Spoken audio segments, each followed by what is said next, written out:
Hi there. So yesterday I was watching a talk between Neil deGrasse Tyson and Brian Greene talking about a possible new modeling for space-time in general, how the fabric of space-time behaves. And it was just a snippet of the talk.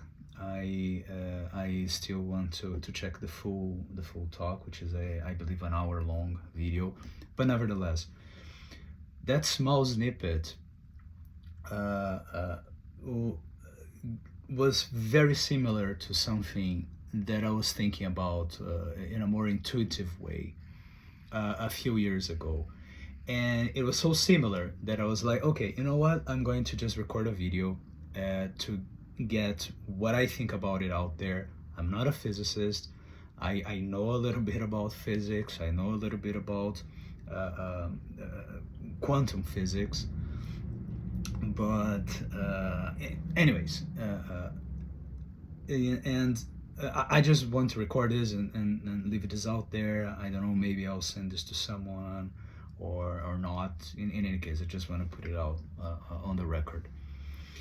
And the idea behind it is the following.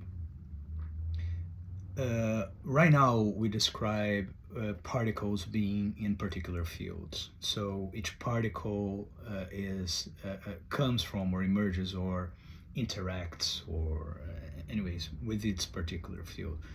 And depending on the scale that you're talking about this, because again, field is usually a representation of something, but is the best way that we can approximate specific interpretations. Nevertheless, I'm not here to theorize about something. I just want to talk about an intuition that I had. So the idea behind it is we have multiple fields, and the first assumption is these fields, they are parallel to each other.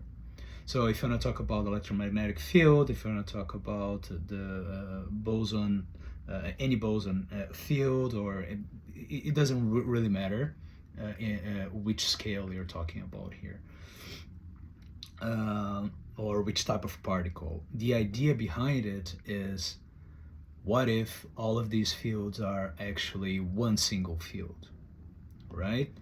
So, okay, nothing new. This intuition is definitely not new, but let's assume that inside this unified field, we just get 2 points, uh, and we're talking here about fabric of space-time, right? Perfect.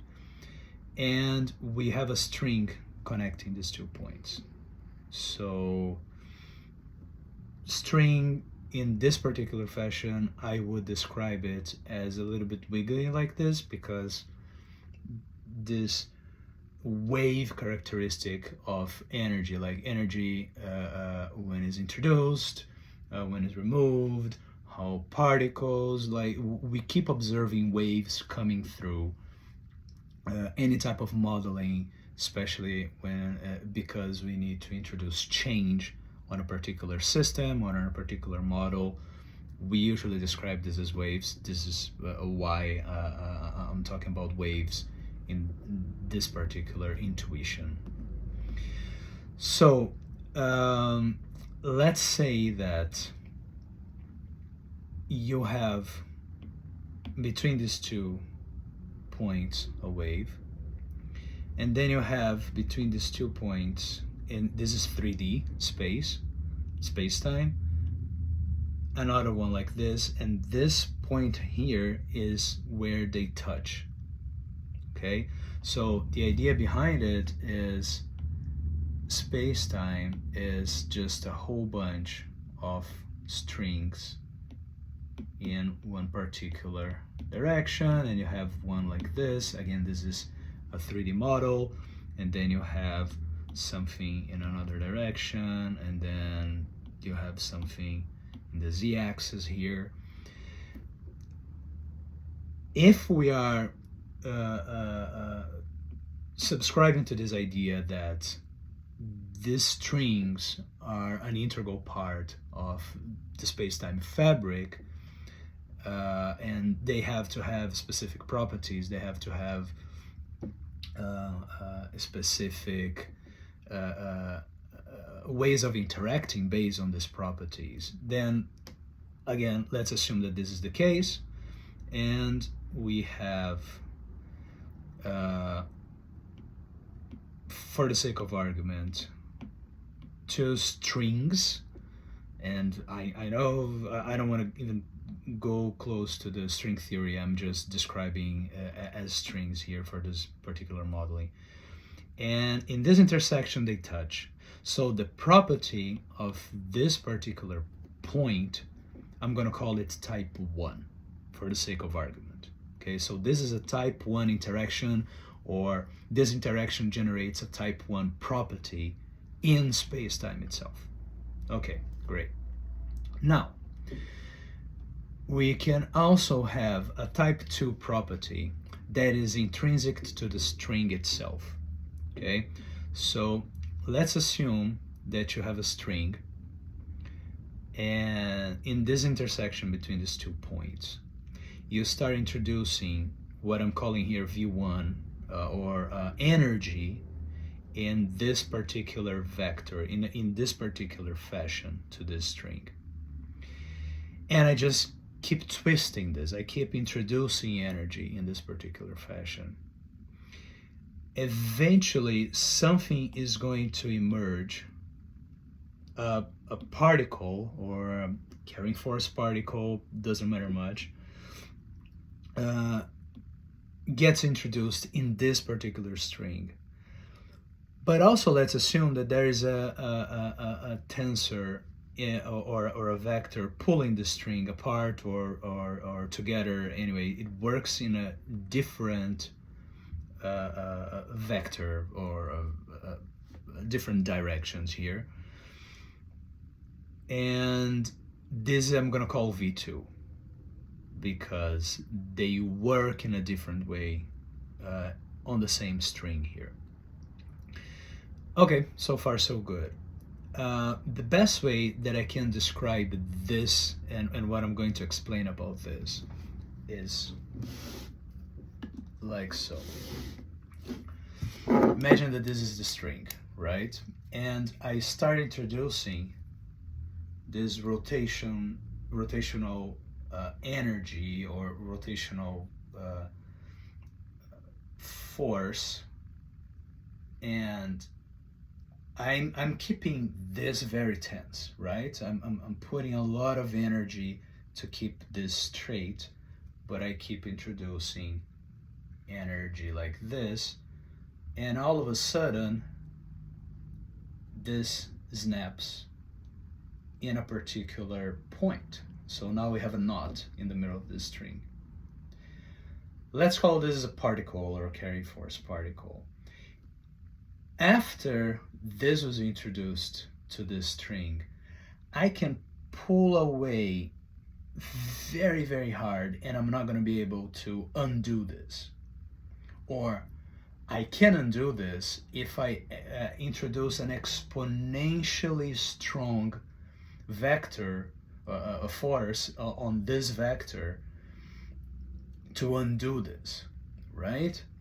So this would be the type 2 property, is when you do this and you create a particle, and if you keep introducing, you snap and you introduce either more energy into the first particle, or like the second knot here, another particle in the same string. And then again, they are stable, right? So one way to undo this is if you introduce an insane amount of energy, much more than you needed to create the particles, but in this direction.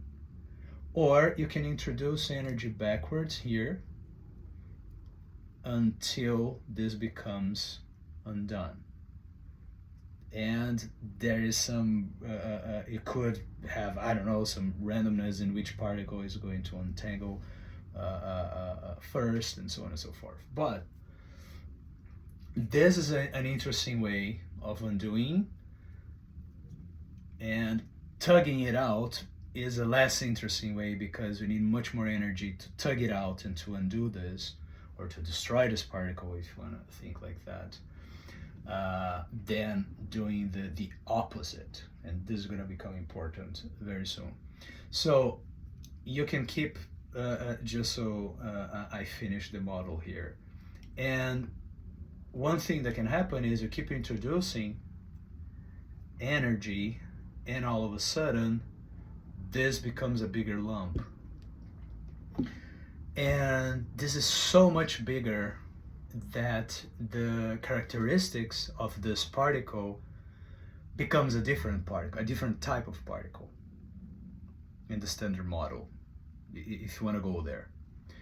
So again, it's going to be harder if you want to do this to undo it. This, the opposite, takes more time in this particular example, but you are introducing the same amount of energy, the same amount of work, for the lack of better term, just in an opposite direction,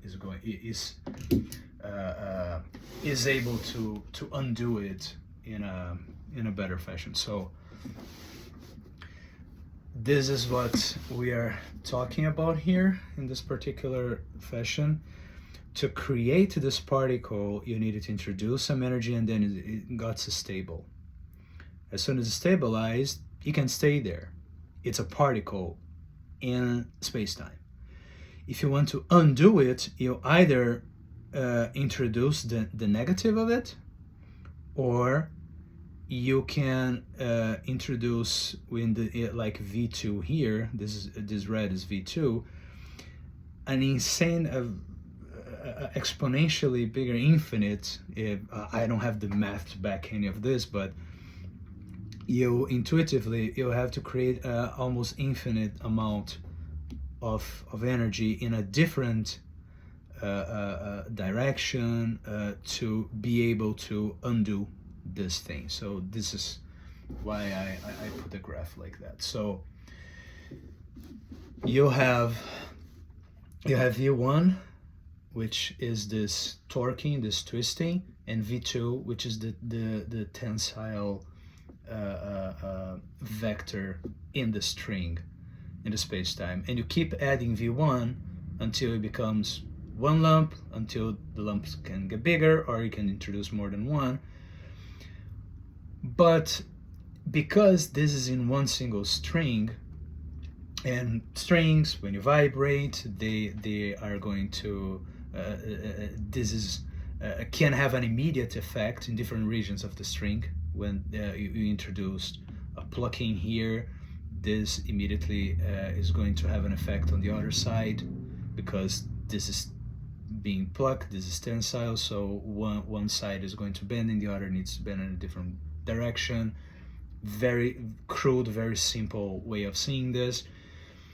You start having a model that is very similar to quantum entanglement, the spooky action at a distance, and a few other properties that we were able to observe, like why those properties appear in such small scale but not in bigger, because in bigger scales you have so many strings in parallel to have something much bigger, that if you pluck only this one, it doesn't have the same effect. You have to be in this scale here for you to be able to pluck this and have these two particles behaving together, or something like this. So yeah, so this is the idea. If you keep adding V1 here, you're going to have more particles or more type 2 properties here. And if you want to undo, one way to do it is you decrease V1, and then this disappears.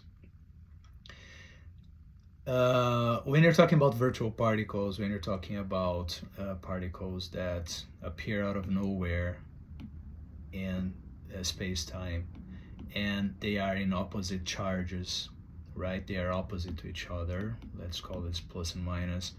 They're so close to each other, they're going to attract, and because they are opposite, they're going to annihilate each other. Could be this property of twisting to one side and to the other.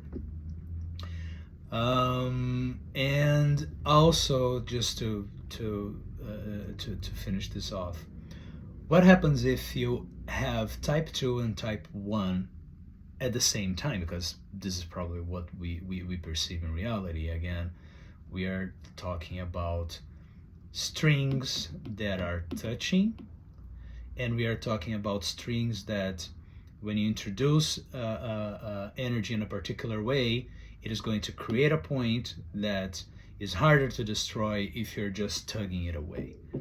But if you undo it on an opposite direction, you can undo it much quicker or with less energy introduced to the system. So when you add those together, you can actually have another type, I would say, of property, or a combination of properties, right? So you have one string here, just change colors for visualization, but you have one string here that is twisted enough to create a particle, and this particle touches another string. Maybe this is P, this is a type of particle, or has a specific different property. It would be a different dimension of what I'm talking. If we're talking about type 1 being one dimension and type 2 being another dimension to this system, to this model, the interaction of these two would be a third way to exponentially analyze this, or a different way of things to be described, or to interact, or to grow, or to be perceived. And this would be one characteristic, one particle, one force. I don't really want to go there, but one property. And if the same thing would happen, because this is one particle touching another string, but what if you have two particles that are from different strings and they intertwine here, and they interact and they glue together, like with the string twisting, and you have another one and both of them twist in the same point? Then you have P line here, maybe. So it's similar. These two are going to be similar in a particular fashion, but they're going to have different properties as well. Anyways, this is pretty much the intuition that I had a few years ago, and it was very funny to see this being talked so seriously, and I just wanted to record a video talking about it, because I find this type of stuff fascinating. And yeah, this, especially this type 2 property that I'm talking about here, this I find very interesting, because it could explain, anyways, it is such a big assumption that I know what I'm talking about here, but it could explain spooky action at a distance. It could talk about why small particles are going to behave in a particular way, but if you get bigger lumps of particles, the entanglement breaks apart. Or if you change the direction of the field, or if you change if you move in the same field, that woven property is still there, like you are maintaining that particular property between two particles. Anyways, I think I was able to get my point across with this very crude example. And if anyone out there wants to talk about it, they want to reach out, they want to criticize me, introduce maths behind this, I don't know. Just reach out, talk to me. I'm available for sure. I just find this type of thing very, very interesting. Anyways, that's it. So yeah.